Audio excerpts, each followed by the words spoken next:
Hi, this is Mato. Welcome to my online chess lecture. In this video I will show you a game between Alexey Sarana and Alexey Dreev. This is a game from Russian higher league played in 2018. Alexey Sarana had white pieces and he started with d4. Alexey Dreev played d5, knight to f3, knight to f6, c4, queen's gambit, c6, knight to c3, e6, Semi-Slav defense, white to move, e3 is the most played move. Alexey Sarana played g3, transposing to Catalan opening. D takes on c4, bishop to g2, knight from b to d7. Alexey Sarana castled kingside, bishop to e7, a4 preventing b5. Alexey Dreev castled kingside too, e4, e5, d takes on e5, attacking the knight. Knight to g4, bishop to f4, defending the pawn. Queen to a5, 3 attackers on the pawn. How to save the pawn? What would you do? Alexey Sarana played e6, f takes on e6, bishop to h3, black to move. This is a very interesting moment of the game. Alexey Dreev played knight from d to e5. Queen to h5 would give black the best chance. One line goes like this. Knight to h4. Rook takes bishop on f4. G takes on f4. Knight from d to f6. And after bishop takes on g4, queen takes on h4. And black has a good compensation for the exchange. Back to our game. Knight from d to e5 was played. Bishop takes on g4. Knight takes on g4. This is a very important moment of the game. It is white to move.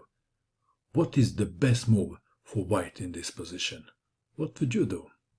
If white plays something like, let's play a random move, queen to e2, then e5, and black is okay. So Alexey Sarana played e5, preventing black from playing e5. Queen to d8, knight to d2, discovered attack on the knight. h5, h3, black to move. g5 was played. If knight to h6, then white may chop the knight and damage the pawn structure around the black king. Knight takes on c4 immediately is possible, but even knight on c to e4 could be played, and white is standing better. Back to our game. We have g5, attacking the bishop. H takes on g4.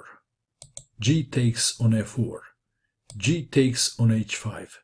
F takes on g3. Knight on d to e4. Pawn takes pawn on f2 check. Rook takes on f2. Rook takes rook. Queen takes queen check. Bishop takes queen. King takes rook. The dust has settled. And white is standing better. Can you see why is white standing better? White knights are better pieces than black's bishops. Also, white rook can quickly switch to the king's side and do important work there. And that pawn on h file may become very dangerous. Bishop to c7 was played. Rook to g1 check. King to f7. If king goes to h8, then rook to g5. White is still better. We have king to f7. Rook to g5, defending the pawn on e5. Bishop to d7. White to move. What would you do? Please pause and find the best move for white. Did you pause? What did you find? h6 and black is lost. Bishop takes on e5 was played. What happens if rook goes to h8? Then rook to g7 check, winning the bishop on d7. And what else? If rook goes to g8, opposing the white rook, then rook takes rook. And after king takes rook, knight to f6, check. Again, winning the bishop on d7. Bishop takes on e5. This is just prolonging the game. Rook takes bishop. Rook to h8. Knight to d6, check. King to e7. Knight on c to e4. Black has no good move in this position. Rook takes on h6 was played. White played a move and black resigned. And the move is... what would you do? The move is knight to f5, check. Black resigned in view of this continuation. King to d8, knight takes rook. What do you think of this game? And that is all. I hope that you enjoyed watching this video.